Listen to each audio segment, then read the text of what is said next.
Good morning, nation. It is Tuesday, July 1st, 2nd, Marty. Canada Day's in the past, and July 4th is around the corner, coming up in a couple days. Good to see you here this morning, my friend. Good morning. How you doing? I'm excellent. We got Jonathan Whipple in the green room today, nation. We are talking about storytelling. Yeah, storytelling and leadership today, Marty.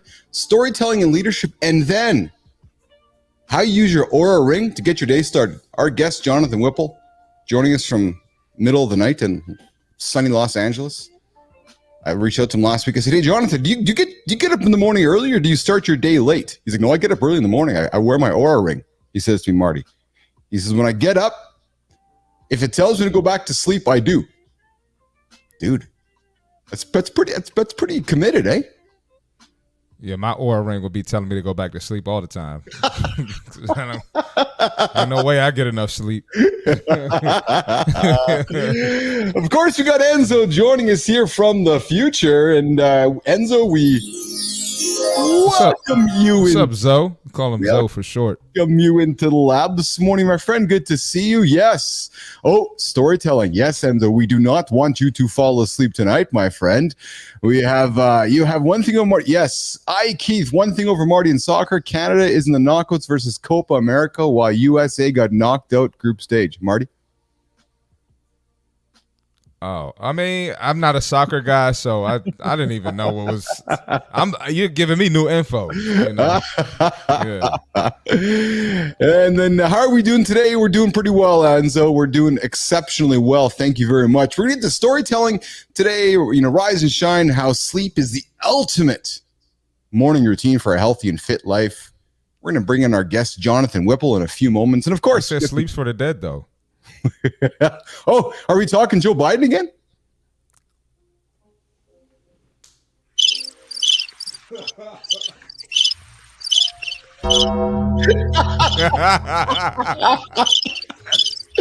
Oh, Keith and Marty are making sound bites left and right this morning. We were talking yesterday about death and the presidential debate. At least he's still around. At least he can still debate.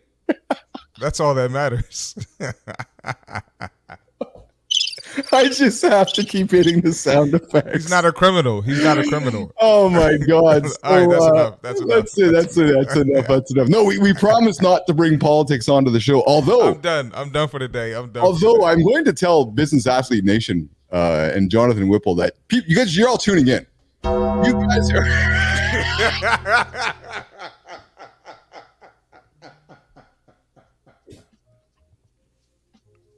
That's it. The show's off the rails. We're done. We are done. If you're just getting up and started this morning, there's your snooze. There's Marty's gong bell. We are listen, I just want to take a quick second before you welcome Whipple into the room here. You guys are showing up, man. You guys are absolutely showing up. I'm watching the stats here over the last week or so, and our numbers are green. Enzo, we are growing, man. You guys are showing up every single day. Our YouTube numbers are up. Our LinkedIn numbers are up. Our viewers are up. Our shorts are up. Our live videos are up. Everything is up. And on behalf of C. Marty and myself, I'm very grateful and I want to thank you. So, when we go throughout our day and we look at the stats and we see them going up, it makes us work harder to show up again for you guys tomorrow. So, big thank you to everybody for supporting Keith and Marty here in the lab as we rock and roll here. So coming up again, today's accountability check-in.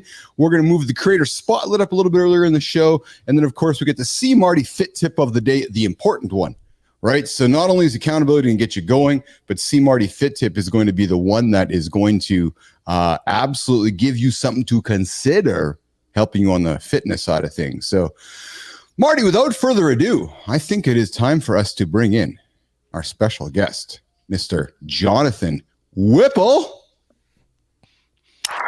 Hey, y'all. Good morning. There he is. Yeah, we just like to bring the sound effects here into the lab, Mr. Whipple. How are you, pal? You're joining us from Los Angeles today, I believe, and it is in the middle of the night. It's the very early morning. Very, very early. Very, very, very. I love the green, man. I love the green backdrop. Is that like paint or is that like a virtual green screen or what? That is paint. That's courtesy of my wife. Very It's in the green room, literally. That is Yeah. literally the green room. Yeah. I painted it. I asked her if she could paint it last night. So we got the fumes. Oh, Jonathan. Hey, why don't you say hello to our friend Enzo in the future? Jonathan, so listen, my friend, you're so far back in the past. If you are looking to make some big decisions today, Yep. you have an hour here today with us. Enzo can help you out because Enzo is located in the future. Enzo's so far into New Zealand where if you want some lottery numbers today, or if you're kind of looking what's happening with the weather or the news, just ask the future and he'll tell you.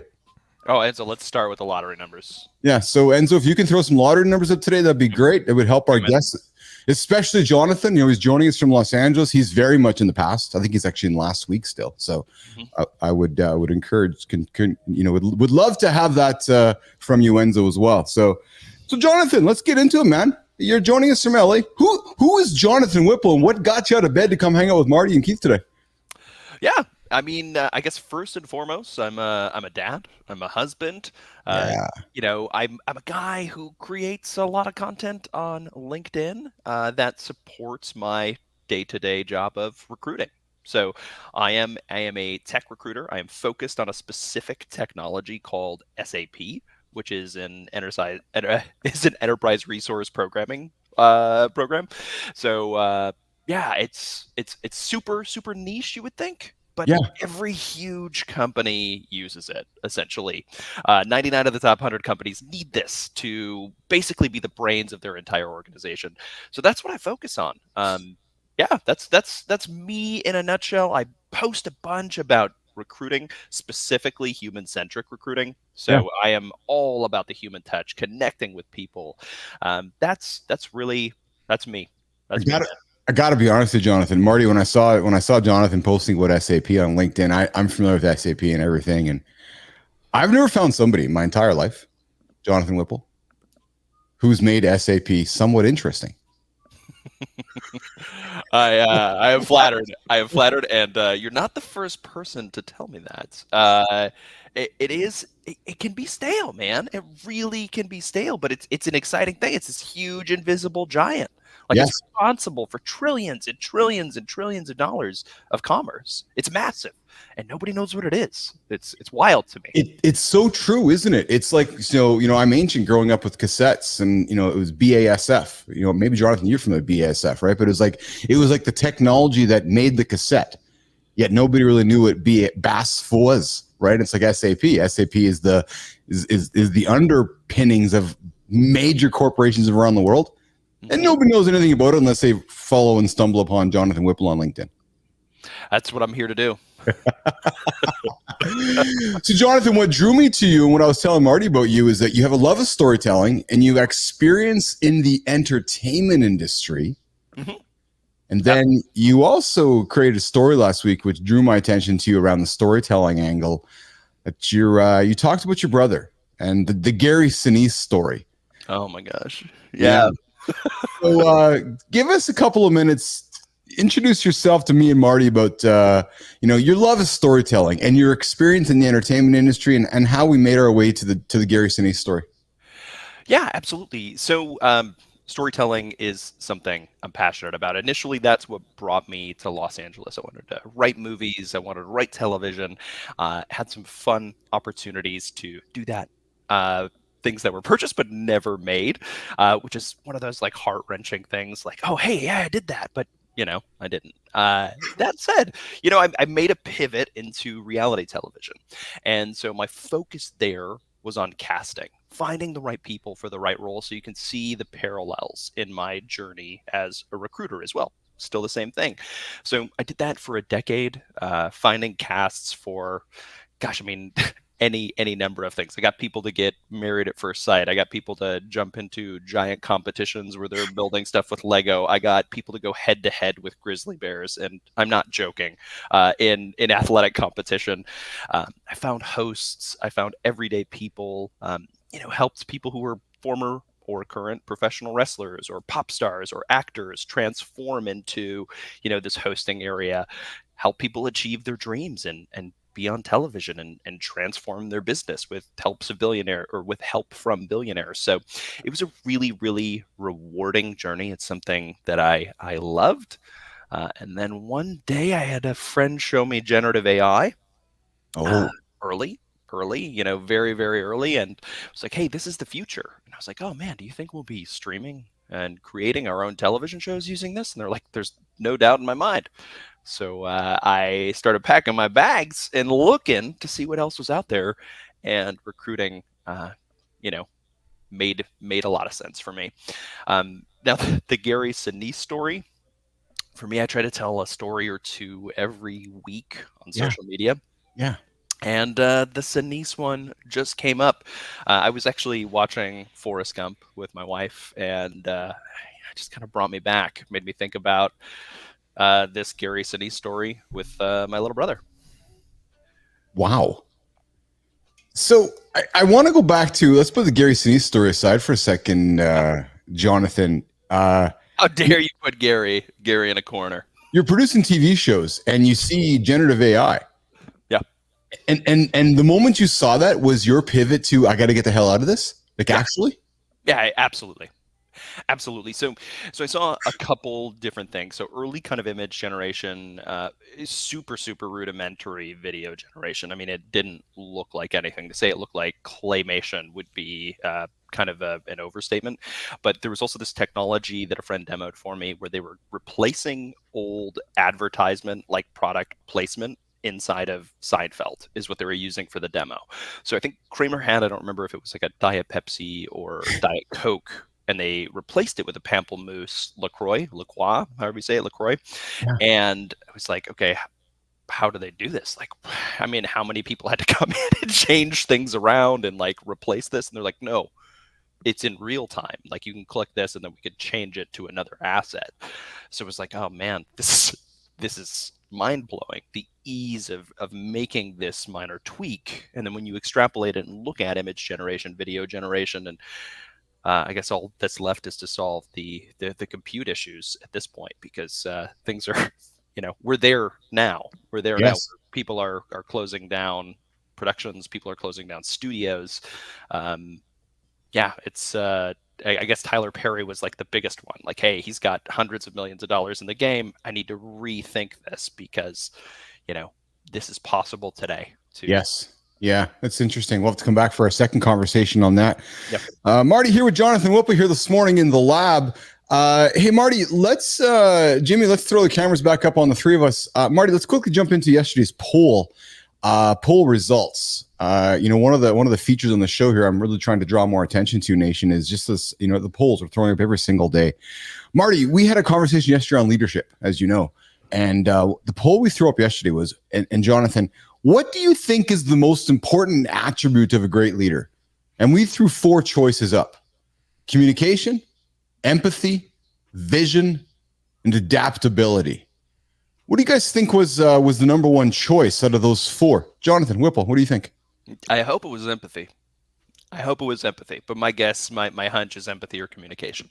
Yeah, Marty. Yeah, I think empathy too.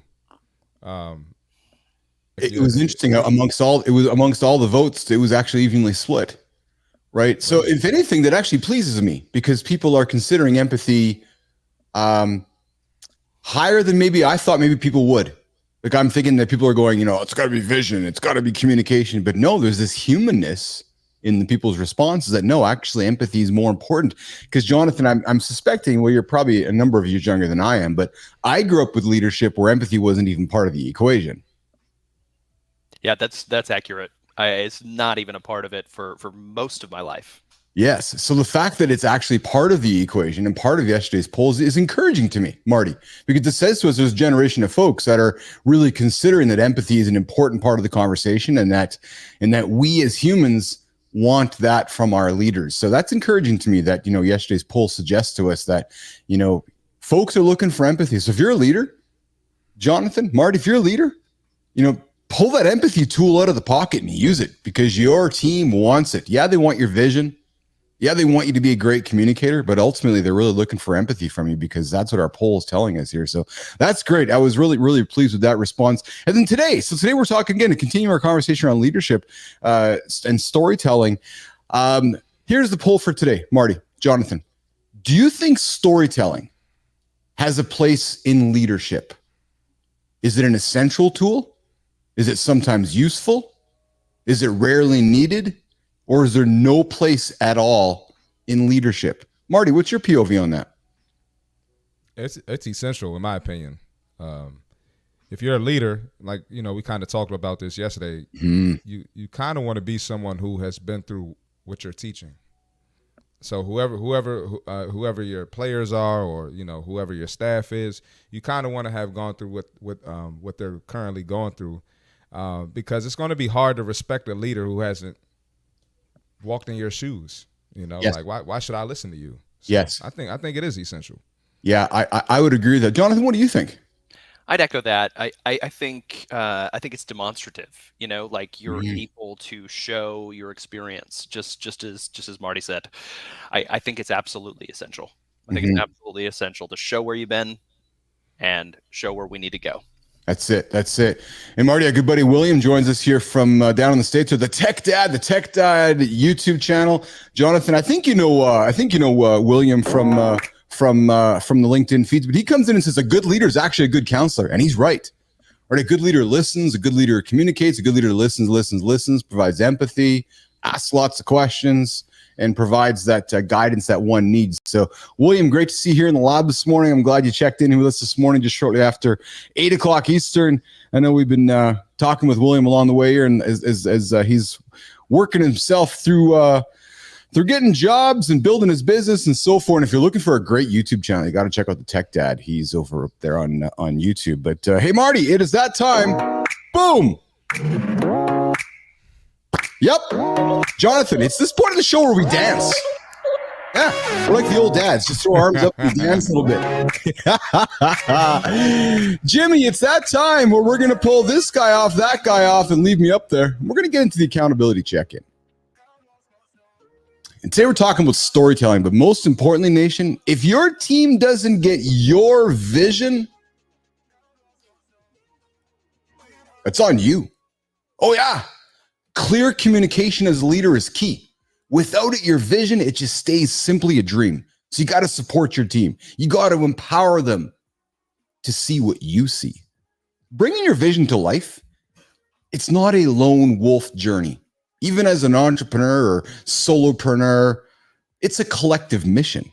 It's bringing everybody around you, sharing that vision, communicating it, and going. Make your team part of the story. Celebrate the hell out of those wins. Discuss the losses. Because when your team wins, you win. You notice that I didn't say when you win, your team wins? Nah, flip the script. When your team wins, you win. That's how you get your vision out to your team. That's on you. So clear communication is a key. Without it, your vision stays a dream. Support it. Tell stories. Bring your team together. It's a collective mission. Today's accountability check-in. All right, Jimmy, we're pivoting. We're pivoting our dialogue over to... Yes. We're pivoting our dialogue back over to Jonathan Whipple. Yeah, Jimmy, we're pulling the old videos off together here.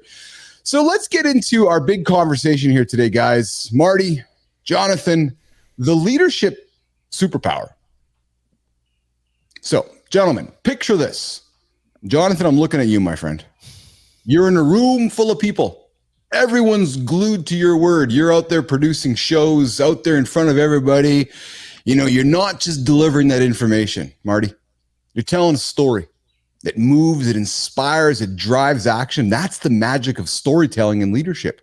So today we're going to explore the power of this superpower to lead more effectively, make a lasting impact.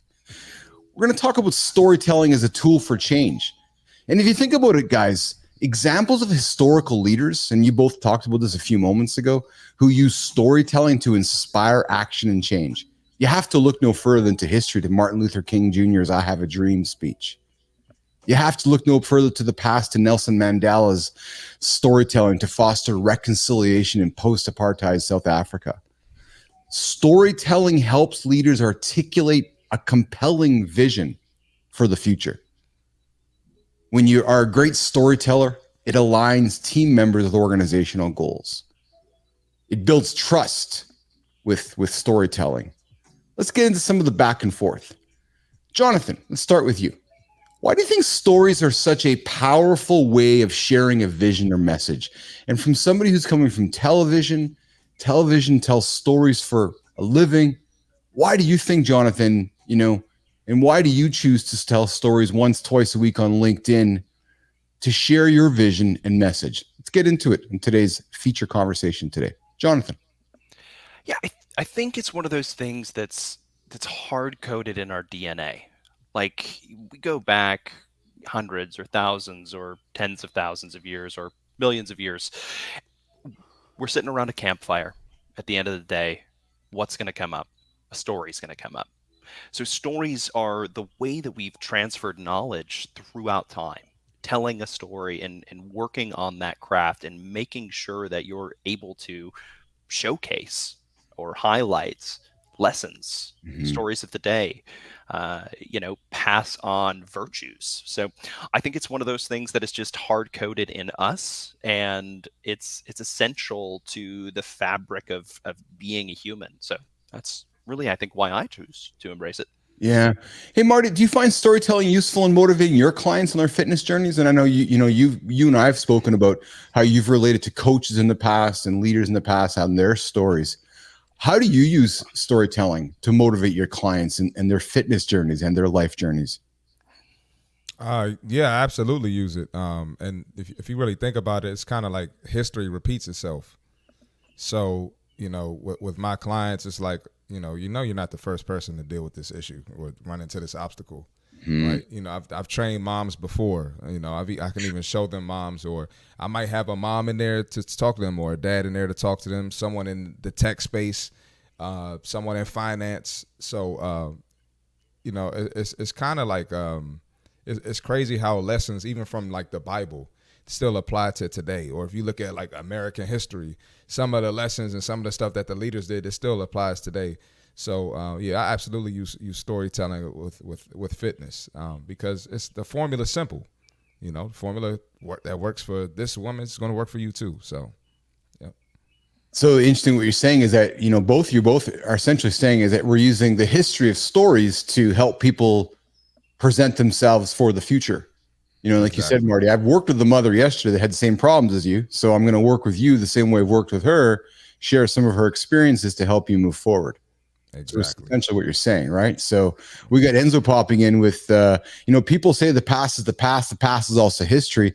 The stories you can apply to motivate people from the past is at a great magnitude. He's so right. Right. And I got to tell you, man, Enzo's well beyond his years with where he's thinking. And he also comes in and says that, to be fair, Sleepy Joe's not a good storytelling. Waffle Conference is quite unique. Yes.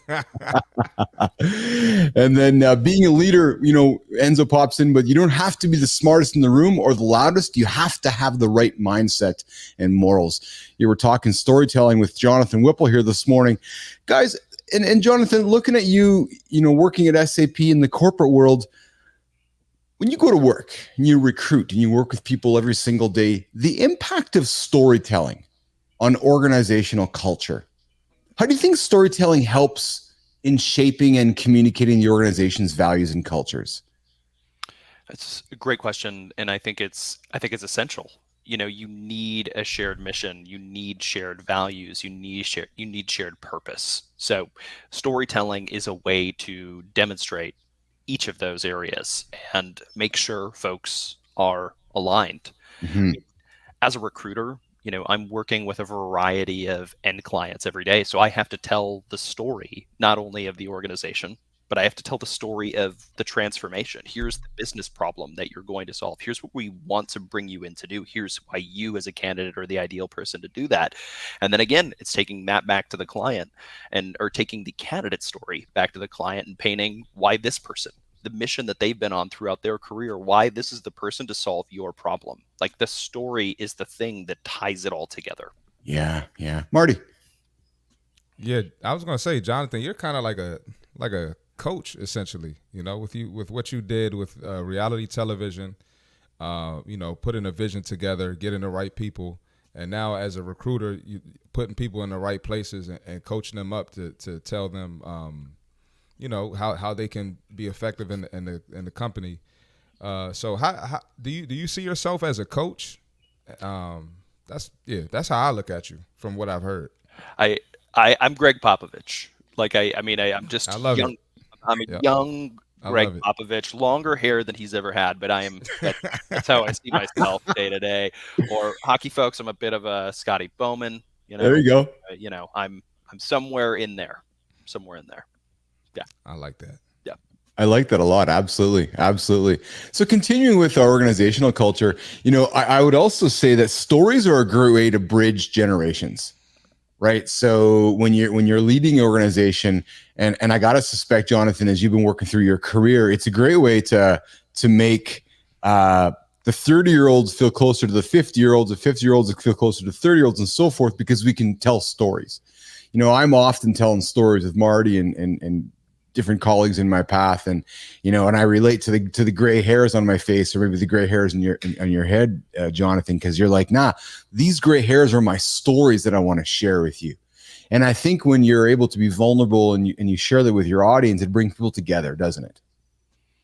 That's the goal in telling a story. You're sharing a part of yourself. You're ripping your chest open and going, this is who I am.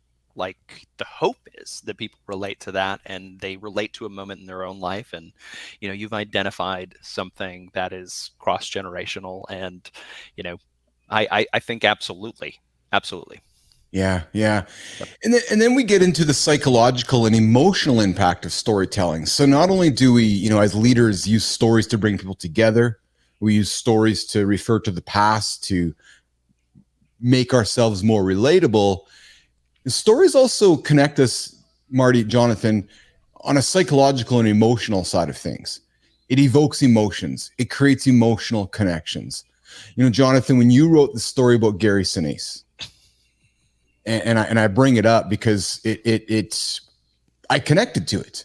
I'm a Gary Sinise fan. I read it twice. You shared something that you hadn't shared before. And when you write those stories, Jonathan, do you find yourself creating a deeper connection with your audience that you might not expect when you first sit down to write them? Yeah, I think that's the biggest benefit, and it's not initially why I started writing or sharing stories. So, opening up and showing who you are is nice. It's a kind of face your fear thing, depending on the type of individual you are. But for me, since I'm sharing about recruiting topics, or I'm sharing about SAP, or the hiring process, anything in that area, you don't get to know who I am. You can get an idea of like my mindset professionally, or what I think in terms of philosophy when it comes to business, or how process should be run on that side of things. But I want you to know who I am. Like, let's go on this journey together. I wasn't on social media for a long time. I dialed out. I was like, okay, I'm a parent. This. I need to step away from this. Like, let me take a step back here. LinkedIn brought me back in, and I kind of felt this need of, how do I connect deeper? How do I show people who I am? And so what I've gotten back a lot is, I don't know, I guess this different sense of someone knowing me when we're having our initial conversation. That's interesting. I find that quite fascinating, actually. Jonathan, as a recruiter, Marty was talking about being a coach.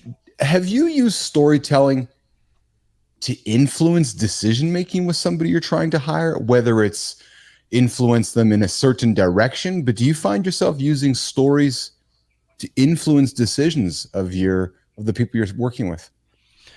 Yeah, I mean, I think more than anything, I want to make sure I'm empowering somebody with as much information as possible. I'm not necessarily here to sway a decision, although, there are certainly ways that I want things to go myself. But storytelling allows me to demonstrate, somebody's abilities fully or the importance of a role fully. Like I can give you a lot more depth with a story as opposed to just simply rattling off facts. Yes. Yeah. Yeah. One of the things that, when we are leaders and, Marty, referring back to our humor of the conversation yesterday with the presidential election, and I know that my camera is still working itself out here, but Marty, we talked yesterday about the two candidates up for choice in the U.S. and one of the dark sides of storytelling and leadership, Jonathan and Marty, is emotional manipulation. Right? It's a potential for oversimplification. It's a potential for alternative facts. It's a potential for neglecting data and analysis. So, Jonathan, if you're a great storyteller and you get in front of your audience, there are some that would say, well, Jonathan, you got to be careful with your stories because you're maybe stretching some of the truths, you're creating some hyperbole, and you're leading your disciples in the wrong direction. So while we all believe storytelling is a powerful tool to move forward, I think we can see how it can also be used for the negative narratives. Jonathan, Marty, comment on that. I guess it can be a dark art. It can be a dark art. I won't. Oh gosh. I'm not going to comment on the debate or the election, but it can be a dark art. I guess it's you can almost look at it as the Force. You've got, the light side and the dark side. How do you want to wield this? Don't take your audience for advantage, or don't take advantage of your audience. Tell them good stories, inspire them. It's true the way, Jonathan and Marty, because if you're a great storyteller. And if you can get your audience to eat out of your hands by being a great storyteller, you're going to easily convince them to eat out of your hands with whatever story you want to tell them. So in a world of controlling narrative, Marty, I start telling you a story today on July 2nd, and then over time I start kind of changing the narrative along the way, and before you know it, I've got you hooked on whatever I want you hooked on. Yeah, people do it all the time. Look at sales and look at I came up playing college basketball. I had coaches lie to me. They tell stories. They paint a picture for you about what it's going to be, and you get there, and it's not there. And it's not there, right? It's not there. Yep. So I think what we want to bring home today, Nation, with our conversation with Jonathan Whipple and Christopher Martin, C. Marty Fit today, is just storytelling is a powerful tool for leadership. As you're going through your day today, we're always liking to leave you guys with nuggets. Storytelling is a great tool to move your team forward. Storytelling is a great way to bring your team together. Storytelling is a great way to share experiences. But as we just discovered, storytelling is also a great way to create that emotional disconnect with your audience. It's a great way to take your audience in a direction where you might not even know you're being taken. And as Jonathan framed it out, I love it. The dark art of storytelling. So when you're listening to a story from your leader, or if you're telling a story to your audience, be careful with what you're sharing because you never know what somebody's hearing. So there's our conversation around storytelling today and using the power of storytelling to be a great leader here, Mornings in the Lab with Keith, C. Marty Fit, and Jonathan Whipple. Jimmy, let's get to this point in the show here where we're going to get into our creator spotlight. And it is now where we like to, and we've been somewhat, I'm not going to use the word neglecting Marty or Jonathan, but we're still figuring out our structure of the show here. It's this point in the show where we like to take somebody on the platform. And right now we're focusing on LinkedIn, and we're going to be stretching our wings into Instagram here very shortly. We like to take somebody on the platform. We like to take the big old business athlete performance lab light and shine it on that human. And Jimmy, I'm going to stay on the horizontal. I'm going to put you over onto the vertical. We are going to shine the light today on our friend in today's creator spotlight. We're going to shine it on this guy right here. We're going to do this. Trevor Van Woerden. ABM activation at Infuse, live stream hotness, Unleash Your Studios, nominated by Tara LaFawn Gooch. He is somebody who I did some looking at on LinkedIn. He is a live streamer. Does a lot of great stuff here. A few things I'd like to say. Creative Motion is taking over. Ask me about it. Your LinkedIn audience isn't interested in what you sell. They're interested in how you go about selling it. If everywhere you go smells like, it's time to look at your own shoe. The final decision often doesn't get made until after you made your final decision. Process equals goals. Go check out what Trevor Van Woerden is doing. He's from Bellingham, Washington. I think, Marty, just up the road from you, unless we're talking about the state of Washington. I think he's talking about this. I think that's the state. Yeah, we have Bellingham, I guess, right? But he's closer to Jonathan. He's closer to Jonathan. Yeah, so he's still, in other words, he's still sleeping. So Jonathan is, we'll find Jonathan here on LinkedIn. I would encourage you to check him out there. He's the VP of Commercial Demand for North America at Infuse. He's all about live streaming and so forth. He's got a live stream starting on July 16th. The Hotness Unleash Your Show, promoted by Tara LaFawn Gooch. He is our creator spotlight today in the lab. Trevor, must be legit if Tara nominated him. Tara's a beast. Tara's one of our goats of all time. She's a goat. She's for sure a goat. She's absolutely a goat. She's absolutely a goat. So, all right. So there's our creator spotlight. We are working our way through the show here this morning. And we're going to get into the next segment of the show here. And Marty, here is, when I said to you, Marty, last week, we're planning our guest for this week. And I've been talking with Whipple, over on LinkedIn for a little bit. And I said, hey, Jonathan, do you sleep in? Are you a late starter? He's like, no. Oh no, man. I get up, look at my ring, and then if it tells me to go back to sleep, I go back to sleep. So let's get into our next segment here of the show. How sleep is the ultimate morning routine for a healthy and fit life. Jonathan Whipple, I'm looking at you, man. I was intrigued by your comment when you're like, no, I get up early. But then you said to me, I use my Aura Ring for resilience and rest to tell me how to start my day. Let's dig into your morning routine and the importance of it. Jonathan Whipple. Yeah, absolutely. So I guess maybe I'll give you this is my Aura Ring here. It's wearable tech. Every morning, the first thing I do when I wake up is check to see what my scores are, and it reads out your sleep and your recovery score, and then resiliency is over time. If my recovery is under an 80, which I should pull it up right now and show you, it's an 80. Oh. If it was a 79 this morning, I would have gone back to sleep. I would have missed this show. I would have been like, I just didn't get enough.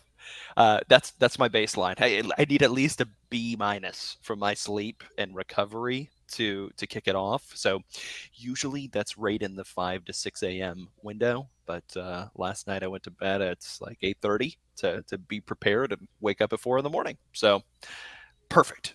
Just nailed the timing. So that's how for me. How often do you get a sleep? Pretty regularly. Yesterday was like a mid 90s, so that was a perfect. Despite the Sunday scaries, jumping into Monday with mid 90s sleep, it's going to be a great week. It's going to be a great. Yeah. Yeah. I frankly, I'll probably catch a nap before work. I'm probably after we wrap up here. That's a good idea. Knock that score up a little bit more. Yep. Yeah. So this is interesting. That's really interesting to me. So I don't have an Aura Ring. I've looked at them and played, have talked with folks and friends have had them. But so are you very religious with that, Jonathan? When you wake up and you look, and if it's under 80, you do go back to sleep, eh? Absolutely. The only two things that would make me get up before would be my wife or my son. If they were like, okay, I'm just wide awake, but I'm the first one up every day. So yeah, absolutely. If it's not there, and it's an interesting thing because you've got your sleep score and your rest score and the recovery score. The recovery score is really based on your heart rate variability, okay, your VO2 levels, kind of like really how you've rested and how your body has transformed and recovered overnight. So that's what I live by. Like if I need that recovery, I need it. Yeah. Many people struggle with sleep. They struggle to get enough quality sleep due to various factors, Jonathan. Marty, stress, screen time. I'm a screen person. I love my screen time, but people, are inconsistent. Yeah, Marty too, inconsistent schedules. How do you ensure that you're waking up with your 80s or your 90s? Are you effectively working backwards every single day from tomorrow's schedule? I think that's a really, really great question. So, I mean, I do a couple things kind of morning and night to make sure that I'm setting up. I first thing, so today is an exception to the rule, but right outside, get sunlight first thing, trying to make sure that I'm aligning my circadian rhythm, that, you know, like I've got sunlight in my body. I try to do the same thing at night, take a walk during a sunset, you know, experience that kind of natural change of the day. But I do a lot of stuff. I mean, I meditate, I journal, I do things to unplug. I've got a stretching routine. I've got, you know, the Therabody mask that massages and heats, and I plug it in and I listen to last night, I don't know, it was a bunch of facts about butterflies. And that's how I was unwinding last night. So I'm very, very focused on getting enough sleep. Very, very focused. Hell bent. No kidding. Marty. No, I like that. I like how you have a plan and a routine. And a lot of my clients struggle with going to bed at night. So they struggle getting up in the morning for their workouts. And I try to tell them, like, hey, you got to have a routine. You got to put the phone down. You got to have something that you do. And so definitely I respect that. What was I going to say? Dang, I lost my train of thought. While you're thinking about the recovery. So I asked you about the sleep. How often you get a sleep? How often you get a recovery, and what contributes to a recovery? Yeah, so pretty regularly. So I'd say my average is kind of like 87 to 91 for recovery. What really contributes the most is I think making sure that I'm actually getting away from screens, and that's hard because I'm always like, all right, what am I? Does somebody comment? What do I need to reply to? You know, what else do I got to post? Like, what, you know, who messaged me? All of those sort of things. But Aura is really great. They also have, you know, stress levels, and so it'll let you know. Like last night, I was getting ready to go to bed, and I was like, all right, I'll hop into bed. We put my son to bed. It's been a chill evening. And I'm looking at this thing, and it's like, hey, you're still engaged. Like, your stress levels are still engaged. You need to do something to unwind. So bust out this old Stretch to Win book that I've got, and I'm like, let me go through a stretching routine. Let me listen to some chill music. Let me calm myself down. Throw on my mask, listen to butterfly talk, and go to sleep. So I try to use this thing to be certain of where I'm at, because I was like, I'm relaxed. I'm ready to go to bed, but you know. The ring, the app was like, you're not ready. William Ray asked a great question here, which is, you know, and I'm always curious about this as well. Does the score match pretty accurately with how you actually feel, Jonathan? It does. I think actually today having an 80 is generous. I do feel a bit more tired than that. I'm looking at myself. I'm like replaying as a coach in my head. I was a little fumbly at the start of our conversation. I've been trying to warm up, get into it. So I'm like, okay, yeah, today is not an 80. That's why I will take a nap. But more often than not, especially yesterday, having like a 95.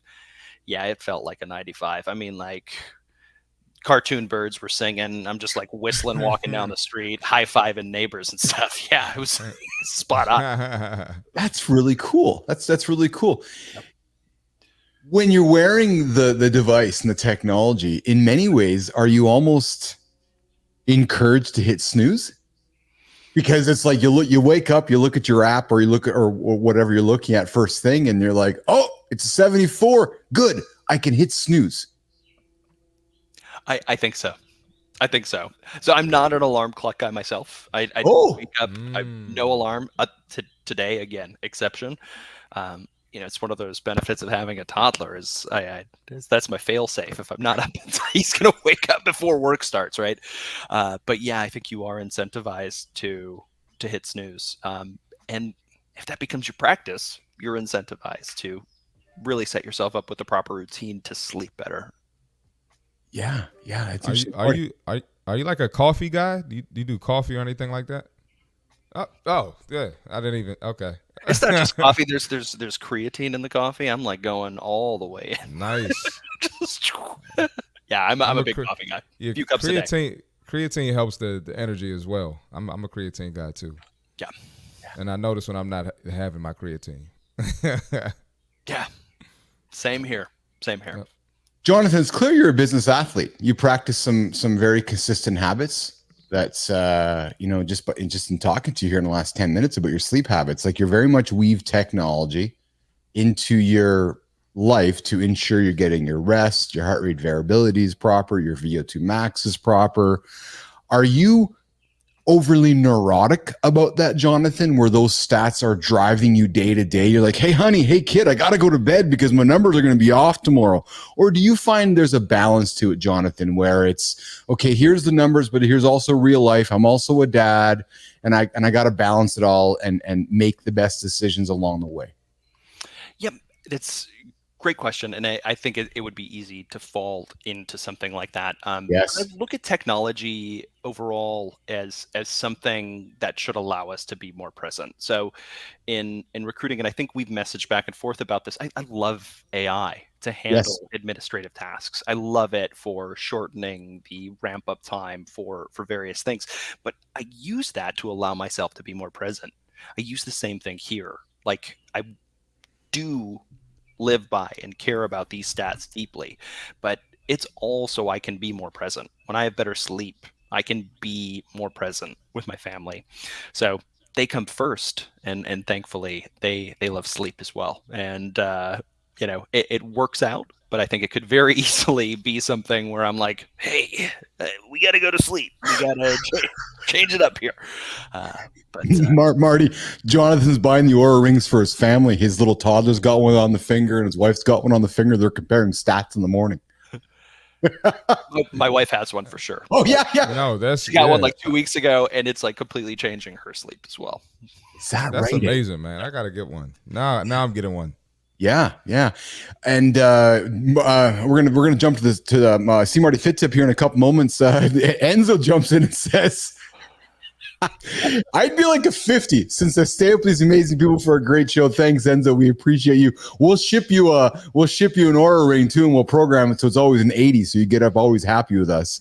But Jonathan, do you wear an Aura ring? Do you wear a Whoop band? And do you wear an Apple Watch? Or I'm asking you because if one's wearing all three or even two out of the three, do they confuse? Do they contradict? Are they all delivering the same data? Or talk to me about that, Jonathan. Where are you at with your data analysis on your body?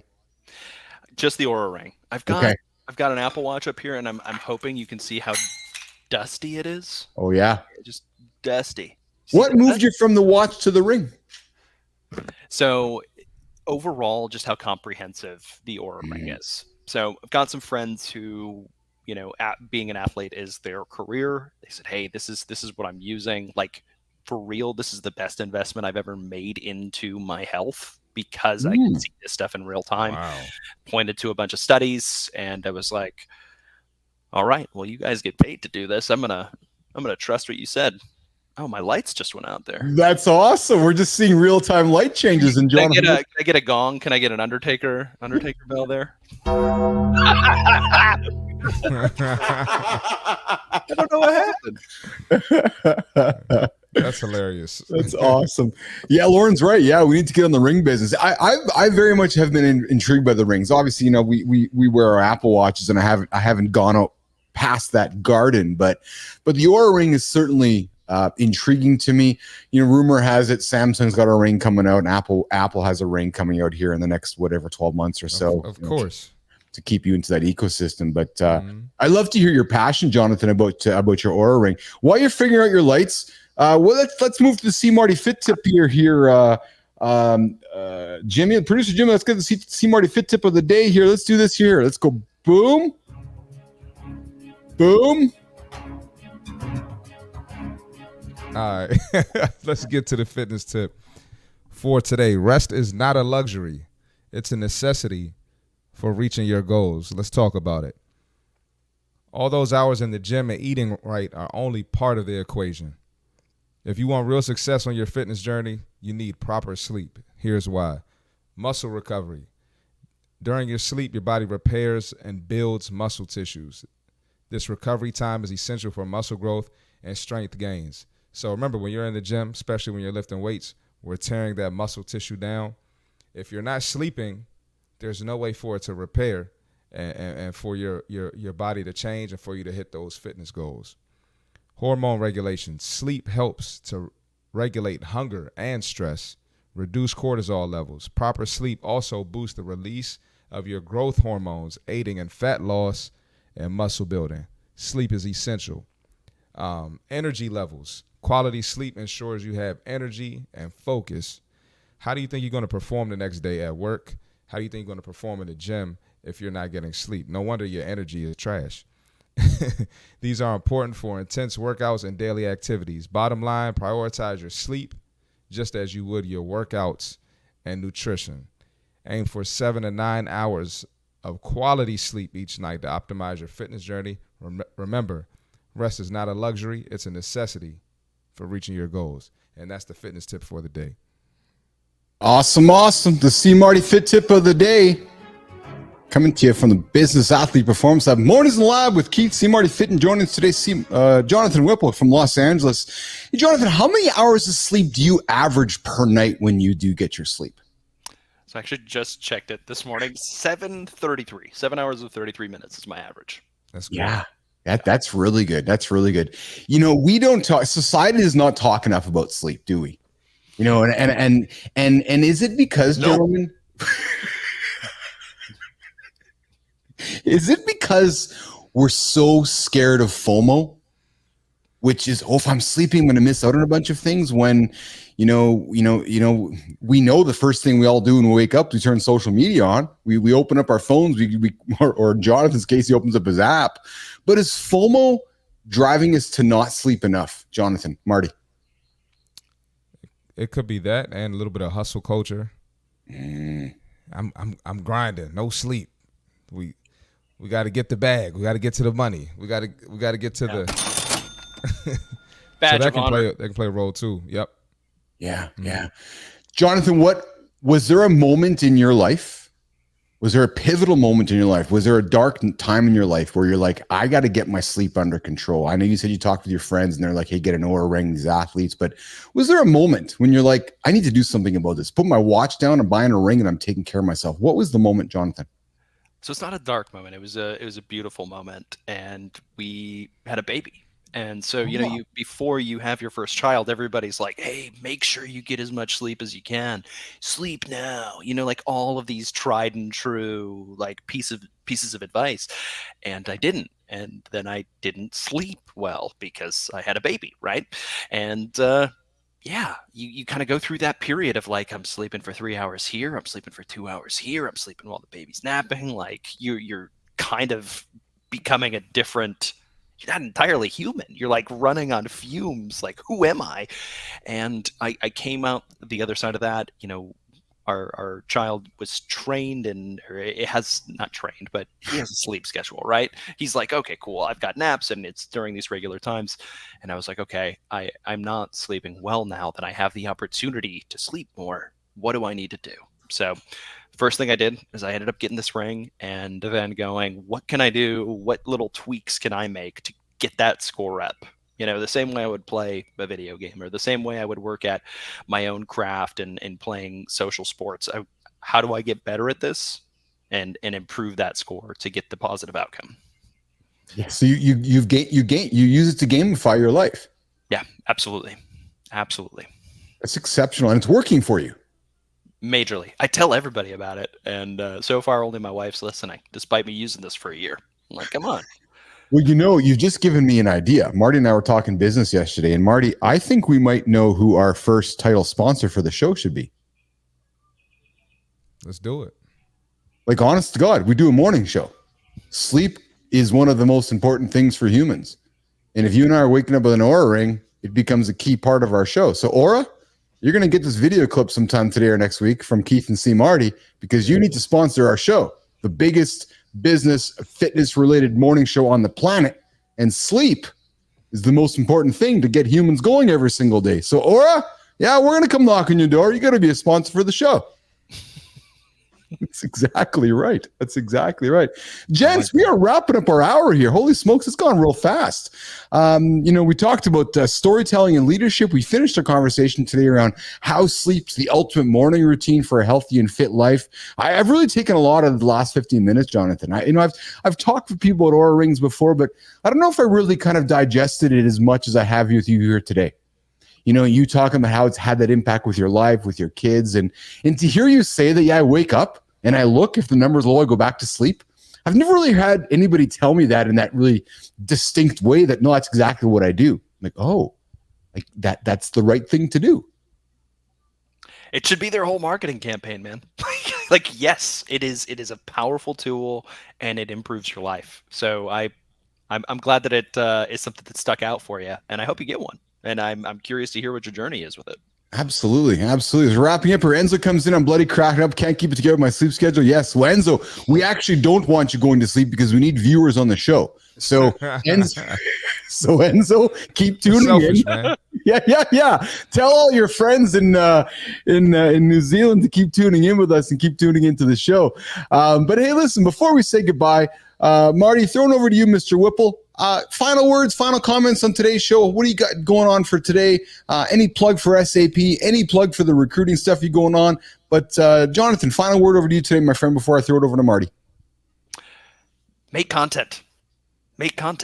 Like, I know that's kind of a pivot here, but that is the thing that I am passionate about in my own career. This is how you tell your story.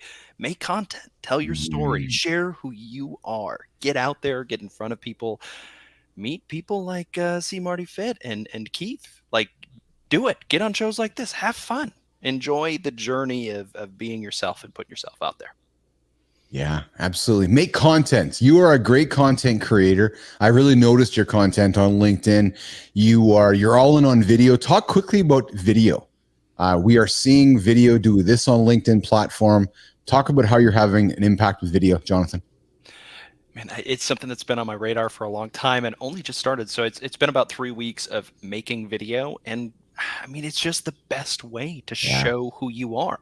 You can say who you are with text-based posts. You can say that with images, but it's not the same as you speaking directly to a camera and letting folks know who you are. That's the difference. It's really connecting one-to-one directly through that camera. Yeah, I agree. The power of video. And yes, Enzo, we are also wondering where Sarvina is after 2 shows. Sarvina, where are you, man? We're just wondering where you are, and the future's wondering where you are as well. And John and Enzo, you are awesome, man. You're keeping us on track here. Jonathan, Enzo wants to know, where can we find you, and where can Enzo find Jonathan Whipple? Yeah, I'm very easy to find. I'm Jonathan Whipple on everything. Just my first and last name. Every social. I'm only active on LinkedIn. Just full heads up. So if you really want to dive into what my life was like 4 or 5 years ago, find me on Instagram. Great place to find that. That's exceptional. And one last thing from me before I send it to Marty. And I think I'm gonna have you back for a second round on this. So you were in the TV business for a while. Would you hire Keith and C. Marty for a show? Yeah. Of course. Oh yes, that's what we were hoping to say. Because if you didn't answer that way, I just would have cut you off right away. There we go. That's exactly it. All right, so listen, we're gonna get out of here for the day. Keith, C. Marty Fit, we're out of here. Marty, what's going on today, pal? What do you got? Final word to you, buddy. Work and work out, and I'm going to try the stretch routine before I go to sleep too. I used to do that, and I slacked. I fell off. So thank you for the reminder, Jonathan. My pleasure. Very good. A good stretch routine for Jonathan. Going to get Marty doing that. Jonathan did a good job reminding us today the value of sleep. Get your sleep in. If you're curious about the stats behind sleep, you might want to consider the Aura Ring. You wake up, look at your score, and hey, it might say go back to sleep. All right, nation, we're going to get out of here. Keith, C. Marty Fit, we're back tomorrow. We are back tomorrow in the lab, and I think we're back tomorrow with Mejo Pacheco. We're talking, one last thing, nation. Got to call this one out, man. One of the other reasons I called Whipple on the show, the dude's got one of the best flows on LinkedIn. He has one of the blessed. There's no question about it. He's got flow like Bilous. He's got flow like Marty. Marty's got the flow coming out, man.